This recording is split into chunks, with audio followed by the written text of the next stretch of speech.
بسم اللہ الرحمن الرحیم۔ ایک مرتبہ حضرت علی رضی اللہ عنہ کوفے کی جامع مسجد میں تشریف فرما تھے۔ مجمع میں شام سے آیا ہوا ایک مسافر بھی تھا۔ نہایت ادب سے کھڑا ہوا اور عرض کی، اے امیر المؤمنین، مجھے کچھ سوالات میں تشویش ہے۔ میں آج آپ کی موجودگی کا سن کر آپ سے چند سوالوں کے بارے میں جاننے کے لیے آیا ہوں۔ میں آپ سے ان کے متعلق درست معلومات چاہتا ہوں۔ آپ رضی اللہ عنہ نے جواب دیا، اگر تم سوالات پوچھنا چاہتے ہو، اگر ضد بازی یا بحث کا ارادہ رکھتے ہو تو محفل کے ادب کو دیکھو اور خاموشی سے بیٹھ جاؤ۔ یہ مکالمہ سن کر ہجوم میں لوگ بھی آپ کی جانب متوجہ ہوئے۔ اس شخص نے حضرت علی رضی اللہ عنہ سے سوالات کا آغاز کیا اور کہا، اے امیر المؤمنین، مجھے بتائیں کہ تخلیق کائنات میں اللہ نے سب سے پہلے کس کو تخلیق کیا؟ آپ رضی اللہ عنہ نے فرمایا، اللہ نے سب سے پہلے نور کو پیدا کیا۔ اس نے سوال کیا، اللہ نے زمین و آسمان اور پہاڑوں کو کس چیز سے بنایا؟ آپ رضی اللہ عنہ نے فرمایا، اللہ نے آسمان کو پانی کے بخارات سے، زمین کو پانی کی جھاگ اور پہاڑوں کو پانی کے موجوں سے بنایا۔ پھر اس نے سوال کیا کہ مکہ کو ام القریٰ کیوں کہا جاتا ہے؟ آپ نے فرمایا، ام القریٰ کے یعنی ہر ترتیب کی ماں، کیونکہ زمین کی ہر چیز اس کے نیچے سے بچھائی گئی، اسی لیے عرب کے شہر مکہ جہاں بیت اللہ شریف ہے اسے ام القریٰ کہا جاتا ہے۔ اس آدمی نے اگلا سوال کیا، زمین کے اوپر کے آسمان کو کس چیز سے پیدا کیا گیا؟ آپ نے جواب دیا، رکی ہوئی فوج سے۔ پھر اس نے عرض کیا، اے امیر المؤمنین، سورج اور چاند کا طول و عرض کتنا ہے؟ آپ نے جواب دیا، 900 فرسخ ضرب 900 فرسخ۔ فرسخ فارسی زبان کا لفظ ہے۔ ایک فرسخ میں 10 کلومیٹر لمبائی کی جاتی ہے۔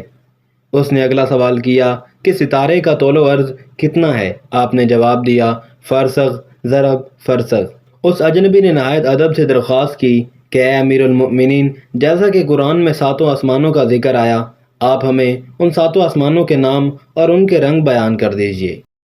آپ رضی اللہ عنہ نے فرمایا، جو آسمان زمین کے اوپر ہے اس کا نام رفیع ہے اور وہ پانی، بخارات اور دھول سے بنا ہوا ہے۔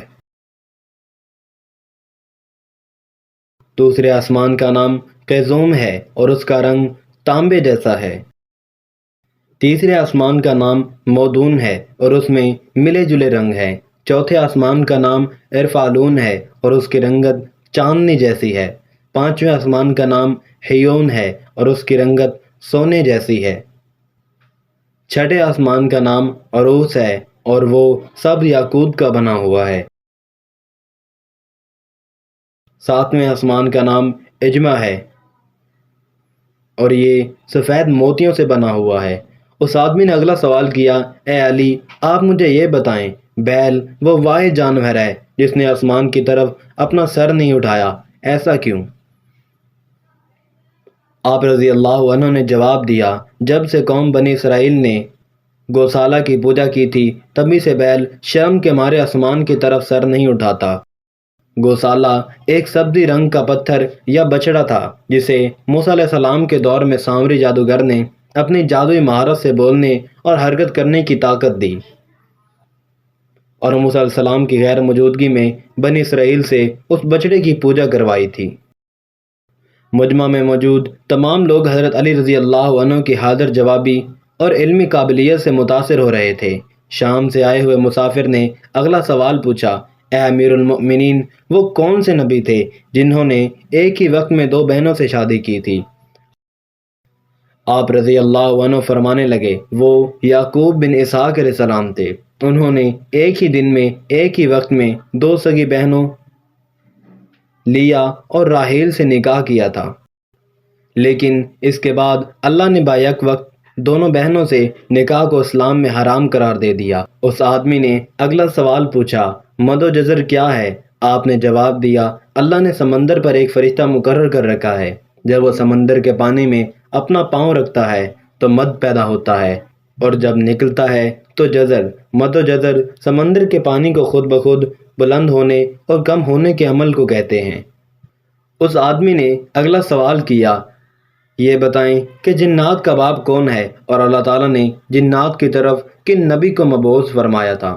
اور اللہ تعالیٰ نے جنات کی طرف کن نبی کو مبعوث کیا تھا؟ حضرت علی رضی اللہ عنہ نے فرمایا، جنات کے جد اعلیٰ کا نام شمان تھا اور اسے اللہ نے آگ کے شعلے سے پیدا کیا تھا، اور اللہ نے جنات کی طرف ایک نبی کو مبعوث فرمایا تھا جس کا اسم گرامی یوسف تھا، جنہوں نے جنات کو اللہ پاک کی عبادت کی دعوت دی، اسی نبی کو قتل کر دیا۔ اس شخص نے دوبارہ دریافت کیا ابلیس کا آسمانوں میں کیا نام تھا؟ حضرت علی رضی اللہ عنہ نے جواب دیا ہاں۔ پھر اس نے پوچھا کہ آدم علیہ السلام کا نام آدم کیوں رکھا گیا اور انہوں نے کتنی عمر پائی؟ آپ رضی اللہ تعالیٰ نے فرمایا کیونکہ وہ عظیم ارض یعنی نایاب زمین کی کھال سے بنائے گئے تھے، اسی لیے ان کا نام آدم رکھا اور 900 سال عمر پائی۔ اس نے سوال کیا کیا میراث میں مرد کے 2 جبکہ عورت کا 1 حصہ رکھا گیا ہے، جبکہ اسلام تو مساوات کا حکم دیتا ہے؟ آپ رضی اللہ عنہ فرمانے لگے جنت میں حضرت حوا علیہ السلام نے جو خوشہ اٹھایا تھا اس پر گندم کے 3 دانے تھے، انہوں نے خود 1 رکھا جبکہ آدم علیہ السلام کو 2 دیے، چونکہ وہ ہمارے جد ہیں، اس لیے اسی نسبت میں وراثت میں مرد کے 2 اور عورت کا 1 حصہ مقرر ہوا۔ اس نے پوچھا مخدوم کون سے نبی پیدا ہوئے؟ آپ رضی اللہ عنہ نے جواب دیا اللہ تعالیٰ نے آدم علیہ السلام، ان کے بیٹے شیس علیہ السلام، حضرت ادریس علیہ السلام، حضرت سان بن نوح علیہ السلام، حضرت داؤد علیہ السلام، حضرت سلیمان علیہ السلام، حضرت لوط علیہ السلام، حضرت اسماعیل علیہ السلام، حضرت موسیٰ علیہ السلام، حضرت عیسیٰ علیہ السلام اور حضرت محمد صلی اللہ علیہ وسلم کو مخدوم پیدا فرمایا۔ اس شخص نے دریافت کیا روئے ارض پر شیر سب سے پہلے کس نبی نے عرض کیے؟ آپ رضی اللہ عنہ نے جواب دیا حضرت آدم علیہ السلام نے۔ جب حضرت آدم علیہ السلام زمین پر اتارے گئے اور انہوں نے ہر طرف زمین کی خاک اور وسعت اور ہوا کو دیکھا، اور پھر جب شیطان کے وسوسے کی وجہ سے قابیل نے حابیل کو قتل کیا تو آدم علیہ السلام نے شدید غم میں یہ اشعار کہے جن کا ترجمہ ہے ان کے رہنے والے بدل گئے اور زمین کا چہرہ خراب اور گرد آلود ہو چکا ہے، رنگ و ذائقہ رکھنے والی چیز بدل گئی اور سورج چہرے کی بشاشت ماند پڑ گئی۔ میں اپنے طور و حیات کو باعث غم سمجھتا ہوں، اور کیا زندگی کے خاتمے کی وجہ سے مجھے چین مل سکے گا؟ میں آنسو آخر کیوں نہ بہاؤں؟ حابیل قبر میں دفن ہو چکا اور قابیل نے اپنے بھائی کو قتل کر دیا، ہائے غم و حسد، سانولا سلونا بیٹا گم ہو گیا۔ یہ بات سن کر سبھی حاضرین خاموش ہو گئے۔ پھر وہ شام کا شخص پھر بولا امیر المؤمنین حضرت آدم علیہ السلام جنت سے نکالے جانے کے غم میں عرصہ روئے۔ آپ رضی اللہ عنہ نے فرمایا آپ 100 سال تک روتے رہے۔ شامی شخص نے پھر سوال کیا کفر کی ابتدا کس نے کی اور پہلا کفر کس نے کیا؟ آپ رضی اللہ عنہ نے جواب دیا کفر کی ابتدا ابلیس سے ہوئی اور وہی کائنات کا پہلا کافر ہے۔ اور پھر اس شخص نے آخری سوال کیا حضرت نوح علیہ السلام کا اصل نام کیا تھا اور ان کی کشتی کا طول و عرض کتنا ہے؟ آپ رضی اللہ عنہ نے جواب دیا نوح علیہ السلام کا اصل نام سکون تھا۔ انہیں نوح علیہ السلام کہنے کا سبب یہ تھا کہ انہوں نے 950 برس تک قوم پر نوحہ کیا تھا۔ ان کی کشتی کا طول 800 ہاتھ اور عرض 500 ہاتھ اور سطح زمین بلندی سے اس کی بلندی 80 ہاتھ تھی۔